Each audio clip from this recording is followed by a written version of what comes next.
no way I'm missing the great debate. So, and this is kind of rude, but I did ignore all of these people. I got a problem here. What's wrong? My headphones are popping in and out. This is so weird. Talk about a jinx. Yesterday, when I was cleaning up, getting things ready before each show, I clean my earphones. Okay, I have all these special cleaning products that I use on these in-ear monitors, and I said to Jules, I said we should probably get another backup pair. These are custom fit in-ear monitors, okay, that are molded to my ears. I had molds made, and they made them that way they don't fall out. I said we should probably get another pair of these. They're very expensive. They're like $2,000, so you don't really want to buy a bunch of them. But I said we should get another pair of these in case anything goes wrong. And then here today, I've got one crapping out on me. You ever see this when a band is on stage and they start going like this? Yolanda Del Rey does this every time she performs. What's going on? She's touching her ear. That's what's happening to me right now. It's not a good time. It could just be, Jules, the connector. Remind me on break, those little gold little connectors, remind me to try a new one of those. Because those tend to crap out, okay? Remind me. We'll take a break after this, and we'll switch it out. Remind me. Okay. So, Kanye's people, they're emailing me. I'm not emailing back, and I'll tell you, I don't really like to get involved with stuff like this. I'll be honest. I like to do my show. I am not a social media man. I'm a very private person. I like to do the show. Everything I say and do happens on this show. There's not another place, these other people are posting on social media all day. They're having conversations with other people in Discords and comment threads, and you're missing a lot. I always thought, like, as a fan of the show or somebody's trying to follow that show, you also have to follow everything else they're doing, all these other interviews that they're doing and other podcasts that they're guesting on and TV shows that they're on and their Twitter and their Instagram. And it's a lot. So I always said, let's just, everything we want to say, just do it on the show. Don't have it be spread out in a million different places, because then only a small percentage of people are getting the whole story, right? So we save everything for the show. So I'm not a big fan of meeting and getting in touch and talking with people like Milo or Evan or Mimi. But I was also very excited. This is Kanye West, so I mean, you're not a very madman. excited.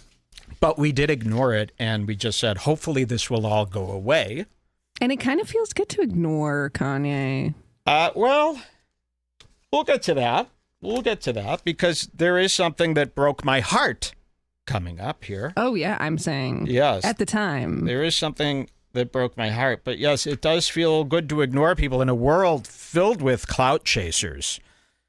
Sometimes you got to actions speak louder than words, right? Sometimes you got to show people that that's not what this is about. For those of you who don't know, Redbar is not interested in almost all of what happens and what everybody else is up to these days. When I got into this show, the world was a different place. My motivations were completely different. My motivations now don't include I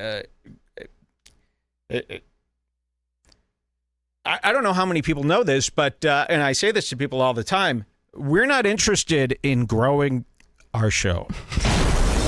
I know that sounds crazy. I talked about this at the beginning of the show, where we don't want to hire anybody. We want to be mom and pop. We don't want to spread ourselves too thin. We don't want to take on more than we can handle. And we don't want to get lost in the sauce, which is what I've witnessed every other person in podcasting and entertainment do. Our show focuses on the mistakes of the fools, all of these people. And by watching their mistakes and learning from their mistakes year after year after year for over 20 years, you start realizing what you want and what you don't want and what you need and what you really don't need. I one of my reasons for being so greatly obsessed with the H3 podcast with Ethan Klein is because it could be an alternate dimension version of me, and Jules. This husband and wife, very Jewish, Zionist type of guy with gray hair, and your show gets too big and all of a sudden it gets away from you. You're never, one man was never supposed to tend to millions of people by himself. And sure, you could hire a team of people to help you tend to all these people, but then you're running a company. I don't know about you, but company doesn't sound very cool. I'm not into companies. I'm not into business. I'm not into making stacks. I'm not into selling stuff. I'm not into... Basically, our main interests all this are attention, kissing each other and giving each other a hug. Well, I'll tell you this, once you find true happiness, your life could get very hard. This is something people never tell you about true happiness, which I believe I have, which I know sounds shocking to many people. But if you find true happiness, your motivation for all this stuff they told you you're supposed to be slobbering after your whole life, it kind of grinds down to nothing, okay? That's the most dangerous part about being happy, is you really aren't motivated to do much of anything anymore, because you have it all. So that's a very dangerous place to be. You got to be a little bit motivated. But as far as, and this is a secret that I never tell, as far as this drive for needing attention from other people, or needing to, like how some people are in the podcast charts and they're all this stuff happens to them. The drive for that, and it probably has a lot to do with me being very sick, but the drive for that is completely gone. And those types of things are not what I strive for, and they don't make me feel good, and they don't make me excited like when I was a young man in my 20s, thinking that's what I wanted. So I'm kind of like an older man now, and the feedback that I get from this show and the relationship that I have with my wife here is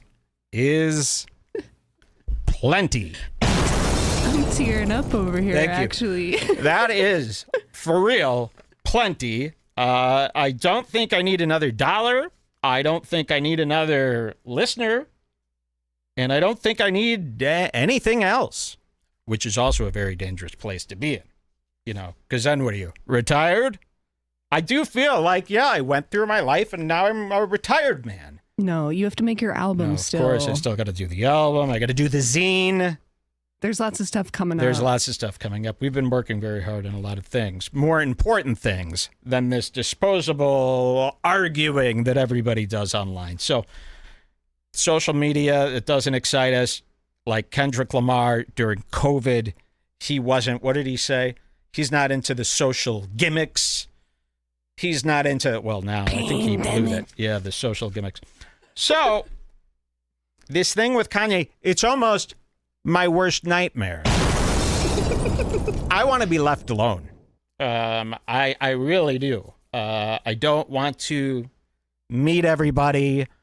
I want to be admired by people like Tim Heidecker. I want them constantly talking about me. I don't want to meet them. I don't want to go hang out with them. I have the people I hang out with. It's all plenty. It's all perfect. And I don't get any excitement out of this. And anything I'd want to say to Kanye West is going to end up with him strangling me. So, and you wouldn't know, none of you would know what I want to say to Kanye West.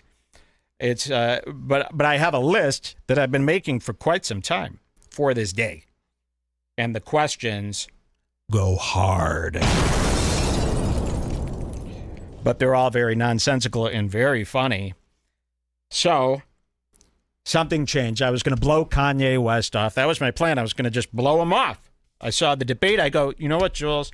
If he really wants, they all reached out to me day one. But we know Kanye is so manic. I said, if they really want to talk to us, they'll try again. Okay? They'll try again. I also have this thing. I know this all sounds rude. None of this is coming from being rude. So I hope that doesn't read that way.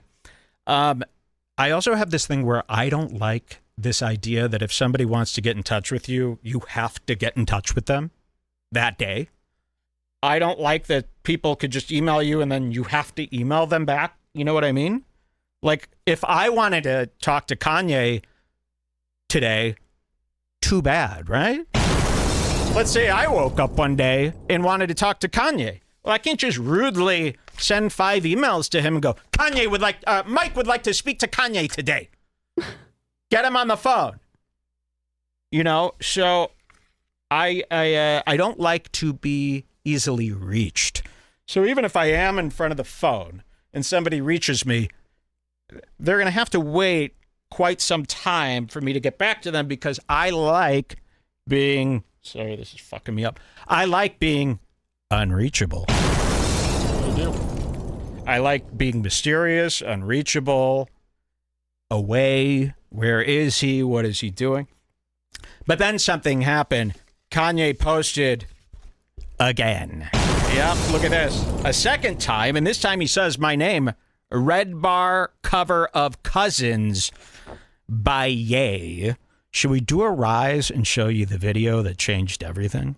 I think we should. Let's do a rise. Let's get the TV up, and we'll show you the video by Kanye West that changed our minds and made us feel. For Kanye, I've got a hell of a rise song for